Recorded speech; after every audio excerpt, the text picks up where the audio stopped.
All right, if there are no questions, then we will start today.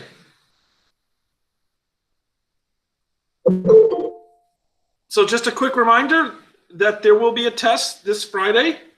You should have received multiple email reminders of that. You should have got one last night. On Wednesday, we will have a review day. So a review day is simply you will ask me questions and I will provide answers. I will go pretty much as long as there is questions. Now, I probably won't try to push past an hour and a half, but look, I'm here to answer questions. It is your opportunity to ask questions. And it is a very good time to ask questions. We'll do them one of three ways. You can send them via email if you want. You can ask me in the chat, or you can just speak up and ask me in the session. I will answer all that I can. Please don't just say quiz 3C question 5. I don't know what question that was for you. Take a screenshot or kind of give me a little bit of a description of what the question was so I can kind of figure it out. I know what the questions are, but I don't know exactly what I asked for that specific question. So please help me out there because each one has slightly different quizzes. As a reminder, Friday is a test. Please check your computer and internet connections. Go through the examinee information on Blackboard where it says examinee information and test and make sure your stuff is working. If your stuff is not working, your internet connection isn't the best. For example, if it was me taking the test on examinee, I probably would make an appointment with the library because my internet connection at home doesn't always hold up how it should. And so I would want to make sure that I was at the library where they don't rely on wireless technology to make sure the internet connects. But again, it's always up to you. And just see the makeup policy for what happens if your internet crashes. Usually it's better to make an appointment early in the day. That way, if you have problems, you can at least pay and have a test taken later. If you make your appointment at 11 o'clock at night and things fail, there's just not enough time. So I allow you to take it. If you want to take it first thing in the morning, that would be my suggestion, and get it out of the way. But again, that's always up to you. And again, the later you wait in the day, the less likely I am to help you. I'm usually around in the afternoons, but if you wait till 11 or 12 at night, I probably can't help you. I don't have access to that. So that's kind of the public service announcements. What we're going to start today is we're going to cover Chapter 6. We're not covering all of Chapter 6, so if you read all of Chapter 6, there's two parts to Chapter 6. There's what's called price controls, and there's tax policies.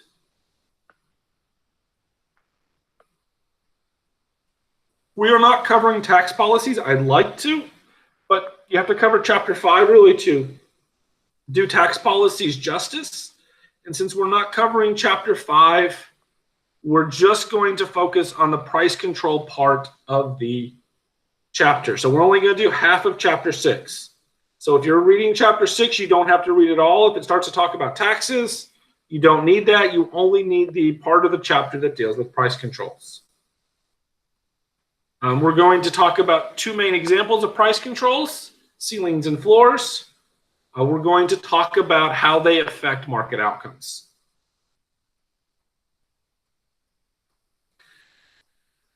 So as economists, we're often seen as policy advisors. So we try to use our theories to help change the world for the better. At least that's the goal. Now, what for the better is always up for debate. But most of us, at least as economists, are trying to make the world better. However, sometimes government officials or economists create policies that have effects that aren't anticipated. A lot of times we think they're great ideas. But what happens is they alter private market outcomes. Just because I think the idea is great, it doesn't always mean people will behave how I think they will, or how I think they should, I guess would be the correct comment there. So we're going to look at how price controls affect the market, what happens, and whether we like the idea of the unanticipated effects. So there are two main types of price control. When I would think about them, I would think about them based on the definition. Always start with the definition of price controls. When we get to the graph, they'll feel backwards. If you start with the definition and then go to the graph, it'll feel right. Just trust me on that one. So a ceiling. If you think about it, a ceiling's at top. It prevents something from going up. So a price ceiling is just like a regular ceiling. It's a maximum on how high the price can go. So it prevents the prices from going up. Examples of price ceilings are rent control laws. They're popular in bigger cities. In Arkansas, they're not so popular. But we're going to talk about why they're not and why some of the unanticipated effects of rent control laws. A floor is the opposite. It prevents a price from falling. So floors prevent prices from going down. So they set a legal minimum at which a good can be sold. So it's the very lowest price that the good can be sold. You see this in quite a few markets. The market we'll focus on is minimum wage. What's the price I can sell my labor? So let's take a quick example of looking at a price ceiling. So if there was no government intervention, we'd start at equilibrium. So at equilibrium, what do we see? We see the price of $800, and we see 300 apartment units available. Now, if you pay much attention to politics, I don't care if you do or don't, there is one of my favorite political parties. And it's a political party in New York City. And they ran a mayoral candidate, I don't know, a couple years ago. I can't keep track. And his campaign slogan was "Rent is too damn high." That's what he ran his slogan as. He thought rent was too high. And he was a one policy candidate. You can look him up online just to make sure I'm not telling you stories.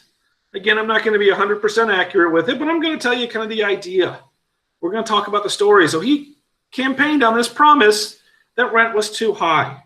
He didn't like $800 for rent. He thought it was too high. People shouldn't have to pay that, even though that's what the market bears. So what he obviously is wanting is rent control. He wants the government to come in and set a price ceiling. So the government has a couple of options of where to set a price ceiling. The first price ceiling they could set is say, well, okay, we'll set $1,000 price ceiling. That the legal maximum price can't go above $1,000. So if the government would come in and set $1,000 price ceiling, what would happen? The answer is nothing. A price ceiling that's set above equilibrium is not binding. So just because you can charge $1,000 for rent doesn't mean people will. Well, why won't they? Well, if they try to charge $1,000, what will happen is we have a surplus. And if we have a surplus of apartment units, what are people going to do with it? Well, they're going to lower the price. And, well, they can lower the price. And so what will happen is we'll just be pushed to equilibrium. So even though the government set a $1,000 price ceiling, because it is above equilibrium, it is not binding. It means it has no effect. So the price and the quantity supplied and quantity demanded in this market are both 300. So this is actually truly hot air. This is actually just hot air by the government. They're setting a policy that doesn't even have an impact.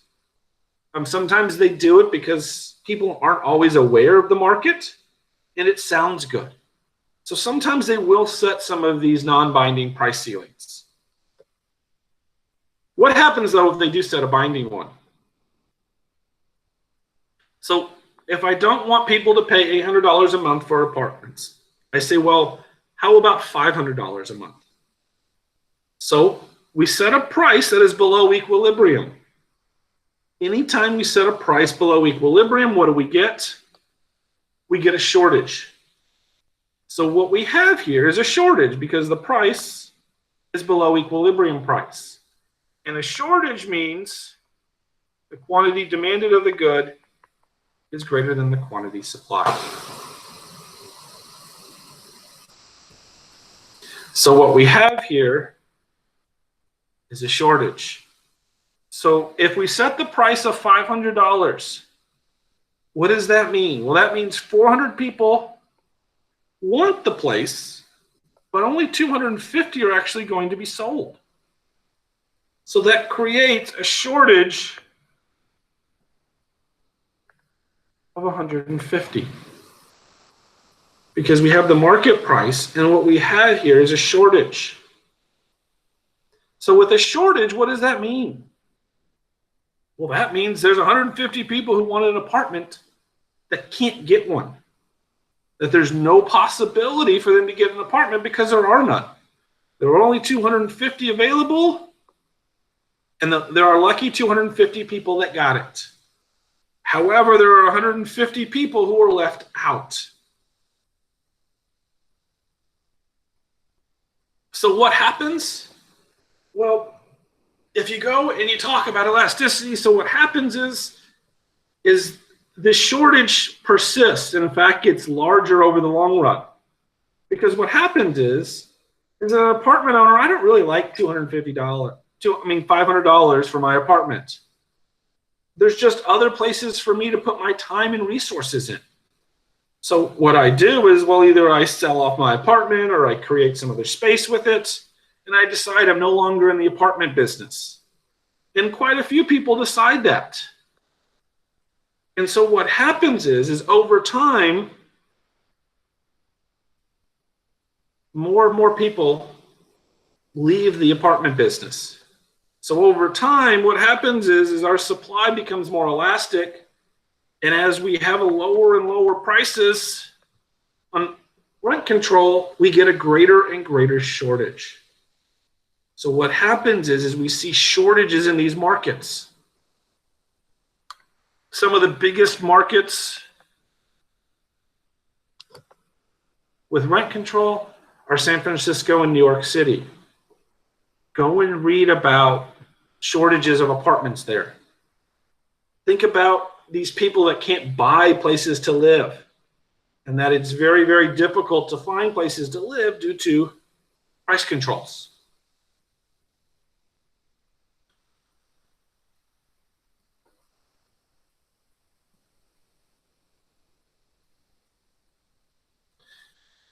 So here's a statement you'll often hear in the media. So it talks about rent control in places like New York and San Francisco. They talk about it has a positive impact over the past 3 decades on the amount and quality of affordable housing. So the government came in and said, we're going to make people have affordable housing. Economists who study this for a living, guess what they found?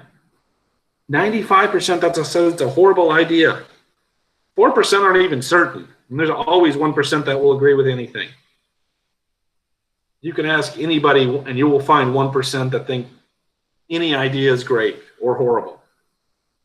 But it's rare to find economists who have lots of different political ideologies.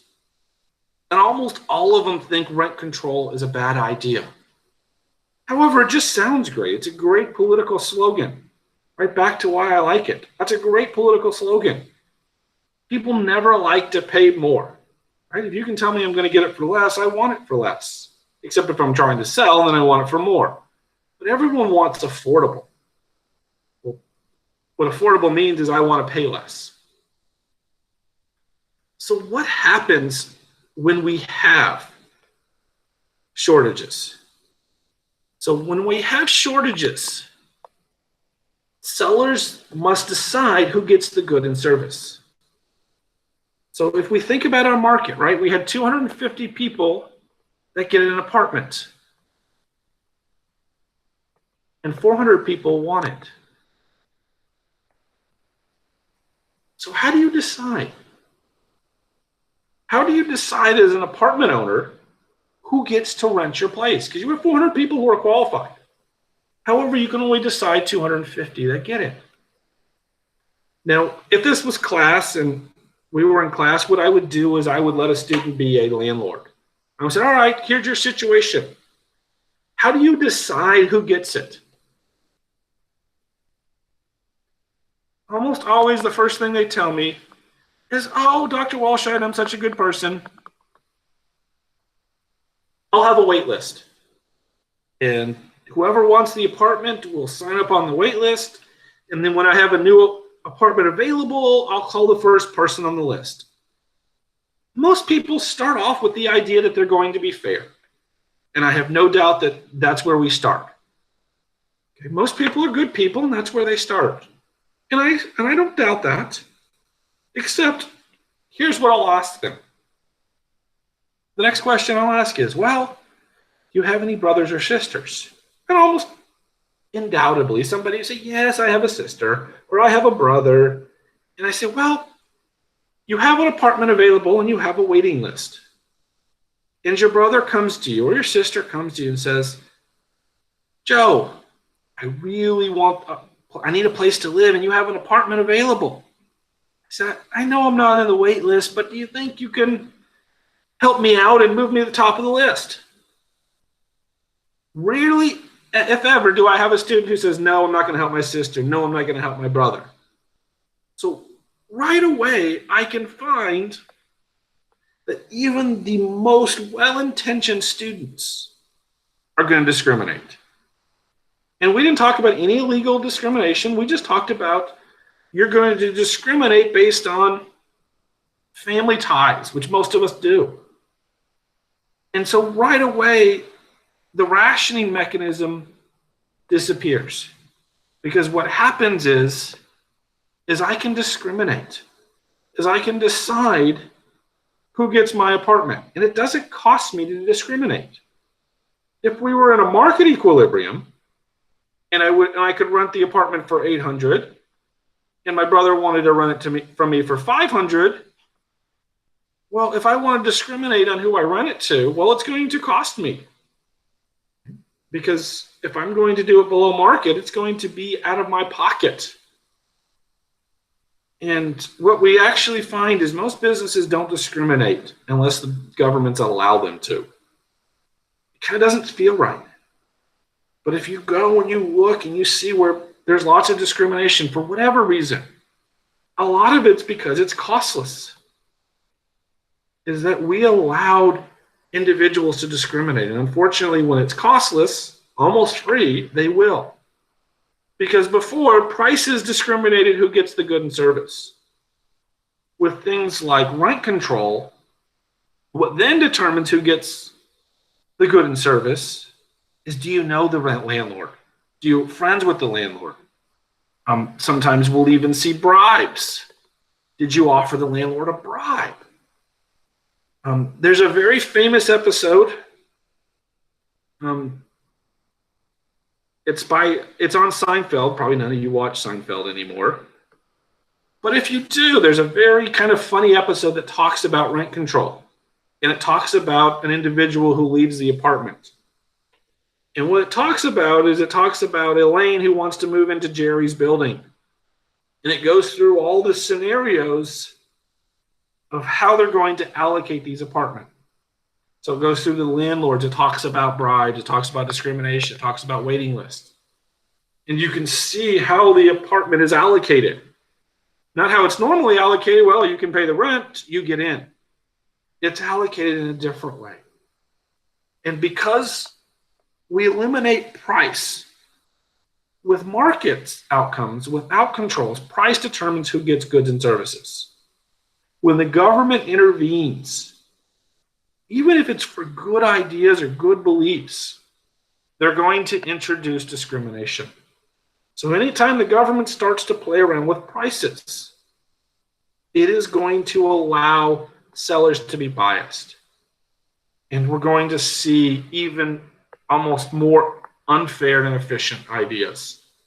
Because it's inefficient because it doesn't go to the buyers who value the most. It's unfair because it may not even go to the people we want it to. So there's a discussion about rent control. It's one of my favorite. It's in the book, so if you read it. And there's just lots and lots of examples of it even being unfair. Look, I could live with rent control, right?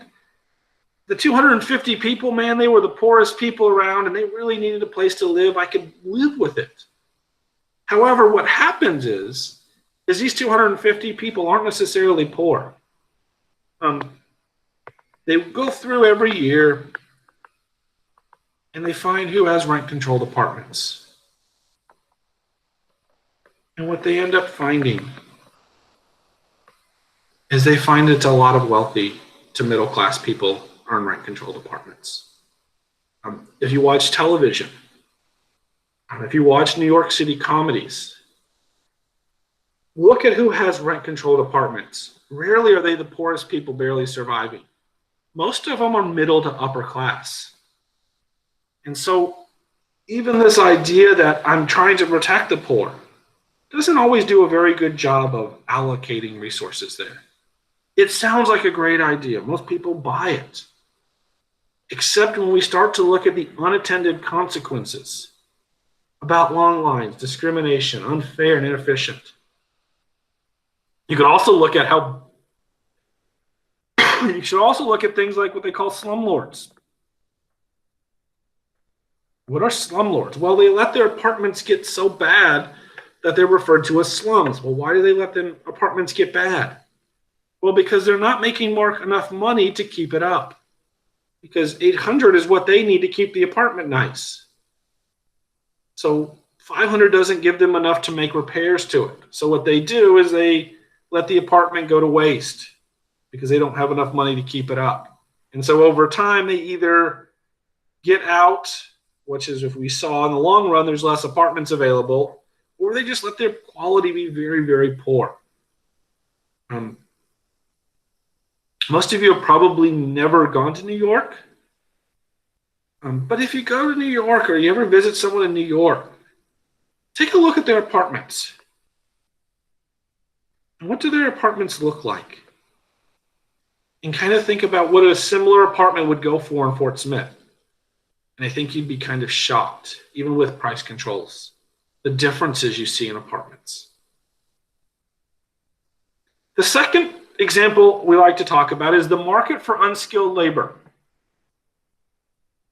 So just like a market for shoes, hats, there's a market for labor. What I get paid is based on a market. There is, if you talk about it, there's the supply of economists and there's a demand for economists. And based on market equilibrium is about where we settle on pay. So just like there's a market for economists, there's a market for what we call unskilled labor. So these are people who usually have very little education and have very little experience or skills. So hence the term unskilled labor. So without price controls, what I would pay is $9 to this person an hour, and I would hire 500 people to work. Well, what government officials come in and they often say is, well, that's not fair. So I could set a price floor of $7. Actually, if we pick $7.25, that would be the federal minimum wage right now. And if you look in Arkansas, the federal minimum wage isn't binding. One, because the Arkansas state minimum wage is higher than that.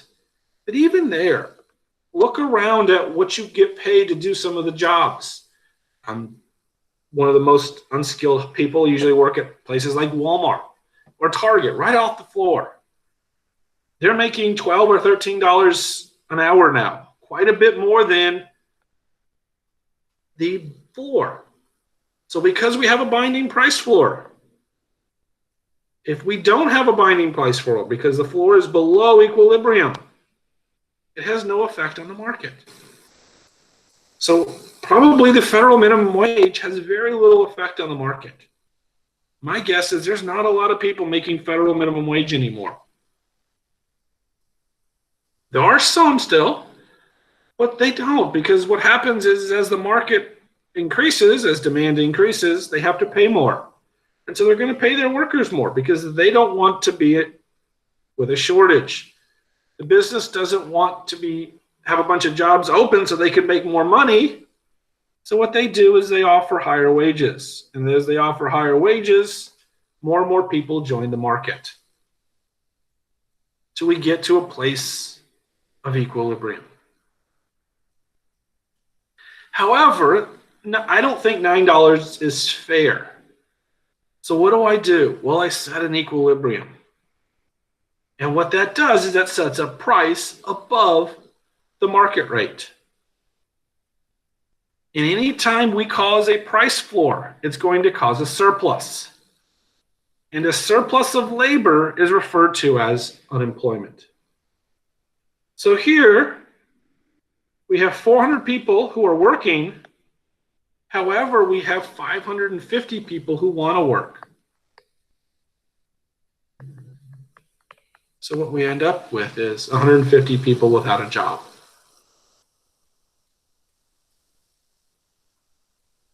So if we talk about the minimum wage laws, where does it have the greatest impact? It has the greatest impact on teenage labor. A lot of times you think, well, why do I care if teenagers work? We care that teenagers work because if you think about job market, most of the time you think about or you talk about jobs, economists are, even if you listen to HR people, they talk about your career being a ladder. And what you want to do is you start at the bottom, or most of us start at the bottom, and we climb our way to the top. Okay? And as we climb our way to the top with more experience, more education, more skills, we get paid more. So usually the very, very bottom is minimum wage, or the market wage for unskilled labor. But what happens is over time, if I increase the minimum wage, what I do is I take away the bottom rungs of the ladder. And if I take away the bottom rungs of the ladder, it makes it more difficult to climb. As a teenager, I was willing to accept a lower wage because it got me training. It got me experience. It got me a skill. Okay? I always thought I was worth more than minimum wage, probably like you do. But you take the job because you need skills and experience. And what you're hoping to is move up the ladder. Is that if you're worth more, the company will quickly figure it out. And you'll be able to move up the ladder quickly. However, if I'm taking away bottom rungs, I'm decreasing teenage employment, usually by somewhere between 1% and 3%.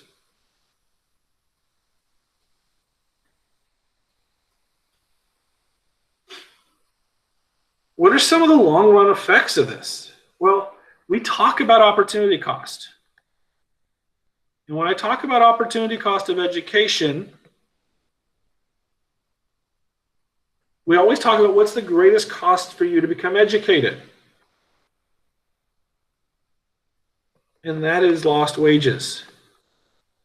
So if I make education more expensive, well, how do I make education more expensive? Well, very simple. I increase the minimum wage. As I increase the minimum wage, what happens is your time becomes more valuable. Well, I could now be making $15 an hour. So what do you do then? Well, you drop out. You drop out of education. And maybe that's okay as we get $15. Maybe that's okay if we're in college. But what we actually find is we find the high school dropout rate increases. And the less education you have, the more likely you are to be a minimum wage worker and to be there for a long time. So the goal of how we get people off of minimum wage is more education. If you go and you look at who works minimum wage jobs, very rarely does somebody with a bachelor's degree work a minimum wage job. I said that number is very, very small. Most of the time, if it's somebody with a bachelor's degree working a minimum wage job, it's oftentimes because they're doing it as part-time employment, is they're just looking for something else to do. Rarely is somebody who has a bachelor's degree their career in minimum wage jobs, or at least they're not there for long. Sometimes they just start there to get in the door for 90 days and they quickly move up the ladder. It doesn't matter what your bachelor's degree is. I said, I've seen students who have graduated the University of Arkansas, Fort Smith. Every now and then, it's sad, but sometimes I see them in a minimum wage job. However, if I go back 3 months later, oftentimes they're in management. So they started at the minimum wage and they've quickly moved up the ladder. So because that ladder was available to them, they showed that they had the education and the experience to become management, to get more money. And I'll probably go back in a couple of years and they're going to be the full manager of the store. Probably in 5 or 6 years, they're going to be district manager, then regional manager. And they're just going to move up in their industry. But we have to climb the ladder. People who advocate for minimum wage, they talk about it being a way to raise income for the working poor. And it is, for those who are lucky enough to have their job. Nobody doubts that it's a meager standard of living. Nobody comes in and says, man, everyone should make minimum wage. No one wants to make minimum wage. Nor do I want to see you make minimum wage. But as economists, we know you get paid on your productivity. And the more productive you are, the more money you will make. So the question isn't necessarily who's hired, but who's not hired when minimum wage is raised. Who gets the jobs? Back to the rental apartments. When we allow people to be able to discriminate, they will. So the question we ask is, how do they decide who gets minimum wage jobs and who gets it and who doesn't? People who are against minimum wage, most of the time focus on it causes unemployment, it causes teenagers to drop out, and prevents workers from getting training. They don't take a minimum wage job just to be there forever, or at least I hope not. You're looking to learn some knowledge that you can't learn on your own, and to move up. What they find, at least from the statistics, is less than a third of minimum wage earners are in families with incomes below poverty. That means there's a lot of people who are in minimum wage jobs because they're either there for experience, they're teenagers from middle-class households looking for extra spending. Sometimes they're spouses from middle-class households looking for extra money, looking for something to do. Sometimes they're retired people who want something to do, looking for extra spending money. So there's a variety of people on minimum wage who aren't these people. These are the ones we're trying to help. And there's other ways to do it. And minimum wage is usually a poor way. So that's kind of the ideas about minimum wage and rent control. Usually in class we have a little more time to go through it. There's a little better chance for question and answer. But it's just kind of the online thing is kind of a quick summary point. So let's go through an example here of price controls. Mostly what you need to do is you need to make sure you can understand where equilibrium is and how price controls are going to impact the market. So let's start here. Let's talk about a $90 price ceiling, $90 price floor, and $120 price floor. What you should be able to do is tell me what quantity is supplied, quantity demanded is, and the price for each of these situations. So let's start with the first one, a $90 price ceiling. That's going to prevent prices from going up. So what I notice at a $90 price ceiling, quantity demanded is 120. Quantity supplied is 90. The shortage is 30. How do we find the shortage? Take quantity demanded minus quantity supplied at that price point. Some of you will be tempted to go back to the equilibrium. Don't. The equilibrium doesn't matter. Whatever the equilibrium is, it is. We don't care when we talk about shortages and surpluses. To do that, we go and we look at the price point. So here the price point is 90. We look at quantity supplied, quantity demanded. So here, question B, what do we have with the price floor? Remember, a price floor is how far the price can go down. What we notice here is since the price floor is below equilibrium, it is not binding.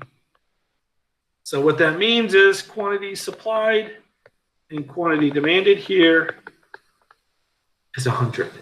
It is equilibrium because we don't get to $90. Just because that's the lowest price I can sell something for doesn't mean that's the price I'm going to sell it for. I'm going to sell it for the highest price I can get. The highest price I can get here is equilibrium. However, if we set the price floor to 120, what we end up here is a surplus. And we end up with a surplus of 60 bicycles.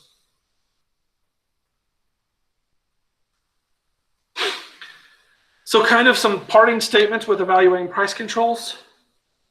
Markets, going back to the principle, markets are a good way to organize economic activity. Most economists don't like price floors or price ceilings. Why? Because prices are complicated. And they do a very good job of telling us economic activity, what we should and shouldn't produce. They're not just some haphazard idea.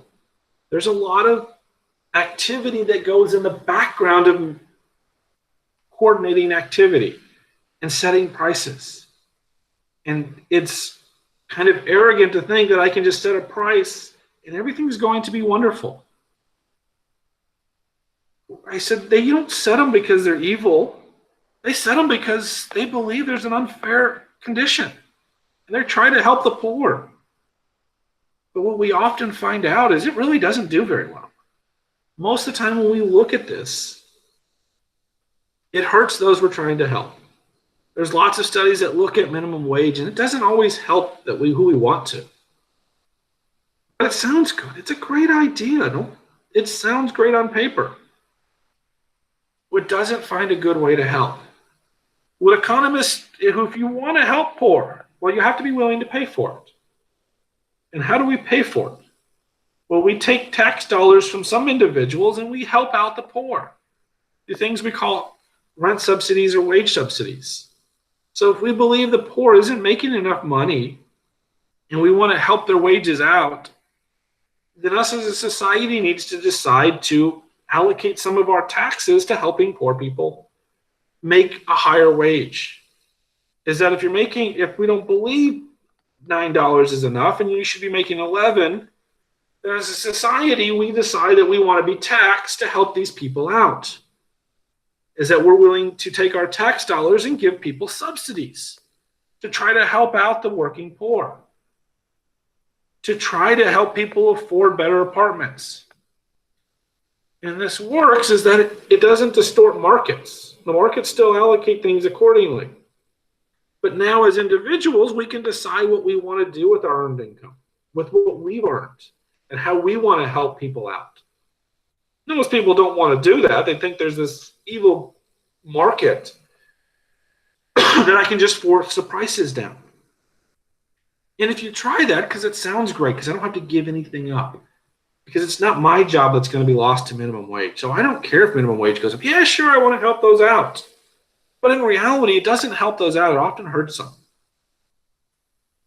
So if we want this, then wage subsidies and rent subsidies are always better ways to help the poor. Economists have found that to be the situation. However, the problem is I have to pay for these, is you have to take my tax dollars to do that. And when it actually is going to cost me something, I'm not so willing to help the poor. So we talk about here a price ceiling and a price floor. We talk about an example of rent control and minimum wage. Those are probably the most prevalent. There are other examples. We just don't have time to cover them. But give them a look, and you'll see these price controls come about. They're very rare. They're not a huge amount. The governments, at least in the United States, have kind of learned that playing around with prices doesn't work very well. And we don't always get the outcomes we want, even though they sound really, really good. All right, are there any questions? I tried to get through a little bit quicker than normal. No, Naya, there should not be questions on taxes on the homework quiz or exam. I hope not anyways. I know there's not any on the quiz or the exam. I think I kicked them out of the homework. Amber, so would it be better to have a shortage or a surplus? Probably neither. That's a good question. I don't know which one would be better, to have a shortage or a surplus. They both have their disadvantages. I guess it depends on whether you're the lucky one or not. A surplus, if I'm the lucky one to sell mine at a high price, I guess I'd like a surplus. If I'm somebody who's stuck with something I made but can't sell it because nobody will buy it at that price, I'm probably not liking it. Same thing with a shortage. Shortage and surplus work if you're the lucky one. If you're the one that gets to be able to sell it at that high price or gets to buy it at that low price, you like it. But for most of the market, it's a bad idea. They create inefficiencies. I hope that kind of answers it. It's an interesting question. It kind of depends on your product, correct? Exactly, Amber, whether I like it or not. And that's kind of a selfish way to look at it, but neither is good for the market. So as an economist, the answer is neither is very good. I guess would you rather be stuck between a rock and a hard place? Which one's better?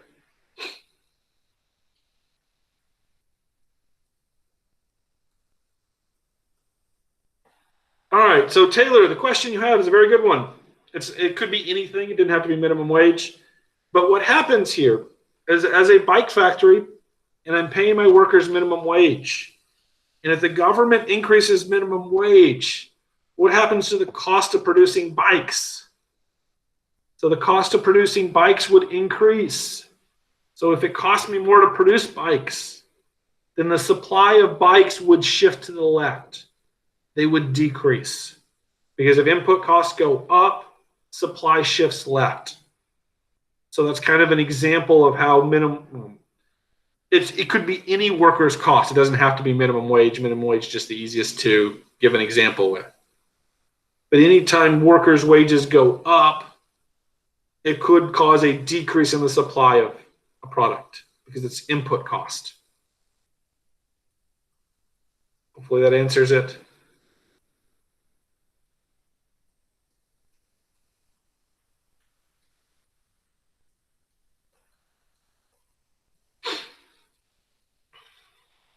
Yeah, so anytime you do any of these questions, go back and think about why they shift.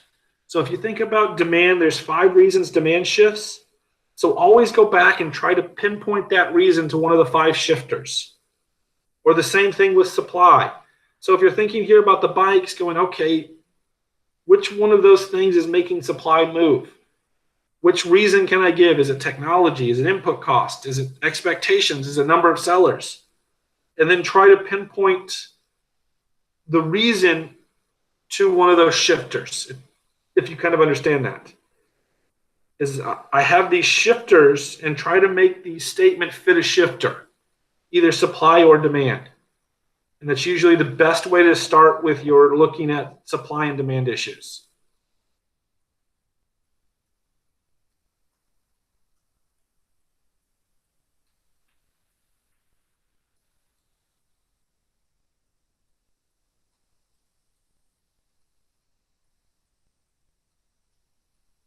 Other questions?